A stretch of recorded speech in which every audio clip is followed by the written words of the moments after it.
పోగొట్టుకున్న పొలాన్ని మనకు తిరిగి ఇవ్వడంలో ఇంకేదో ఉందనిపిస్తుందయ్యా. ఏముంటుంది? ఏమీ లేకుండానే మన గణేష్ని స్కూల్లో చేర్పిస్తారా? ఏమీ లేకుండానే విశ్వకు ఉద్యోగం ఇప్పిస్తారా? ఏమీ లేకుండానే మన చేత కూలి పని మానిపించి ఇక్కడికి తీసుకొస్తారా? సావిత్రి మీద వాళ్ళకి ఎంత ప్రేమ ఉంటే మాత్రం ఇవన్నీ ఎందుకు చేస్తారయ్యా? ఏదో ఉందనిపిస్తుందయ్యా. నీ వెర్రి కాకపోతే ఏదైనా ఏముంటుందే? నీకు అనుమానభూతం పట్టుకుంది. పిచ్చి పిచ్చిగా ఆలోచించడం మానేసి వెళ్ళి పనులు చూసుకో.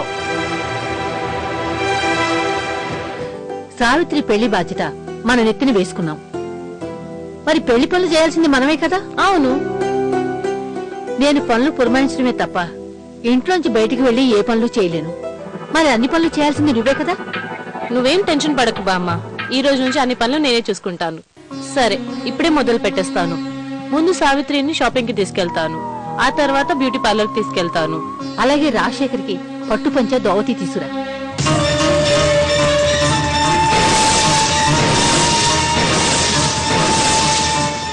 నాన్నకెందుకు బామ్మ?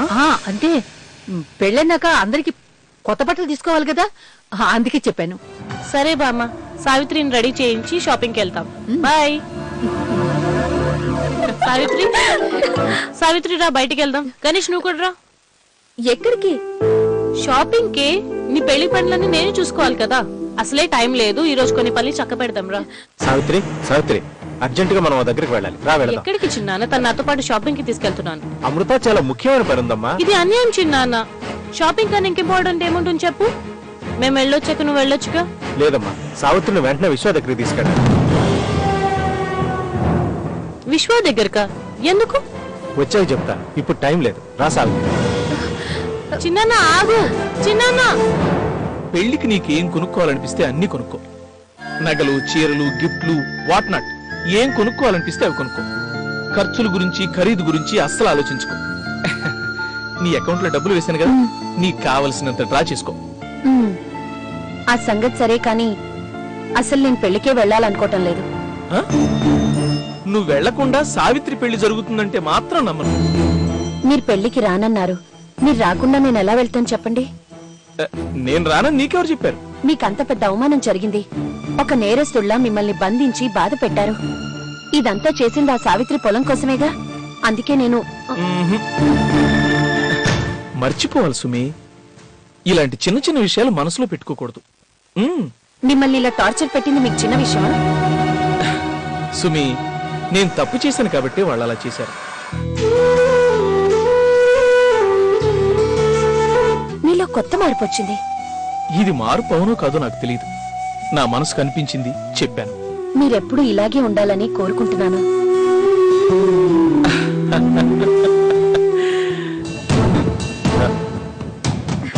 సావిత్రి, అమ్మా నమస్కారం బాబు. విశ్వ ఉన్నాడా? ఉన్నాడు బాబు, లోపల ఉన్నాడు. ఏం చేస్తున్నాడు? ఏదో ఆలోచిస్తూ తన లోపల తనున్నాడు బాబు. మీరు మాట్లాడుతూ ఉండండి, నేను విశ్వతో మాట్లాడాను.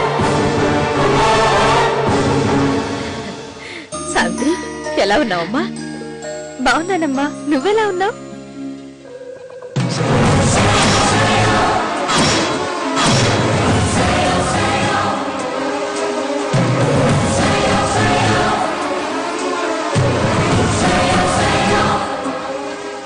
నేను ఎక్కడికి వెళ్ళను సార్, దయచేసి మా అమ్మని చేయకండి సార్, ప్లీజ్ సార్.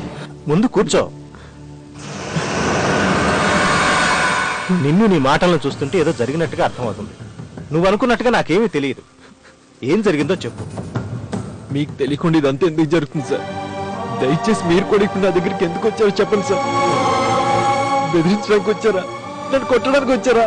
నేను నువ్వు అలా ఏడవడం చూసి ఏం జరిగిందో తెలుసుకుందామని వచ్చాను. ఇప్పుడు చెప్పు, ఏం జరిగింది? సావిత్రికి నాకు పెళ్ళని చెప్పి ఇప్పుడు సావిత్రిని మీ అన్నయ్య రాజశేఖర్ గారికి ఇచ్చి పెళ్లి చేయాలనుకుంటున్నారు.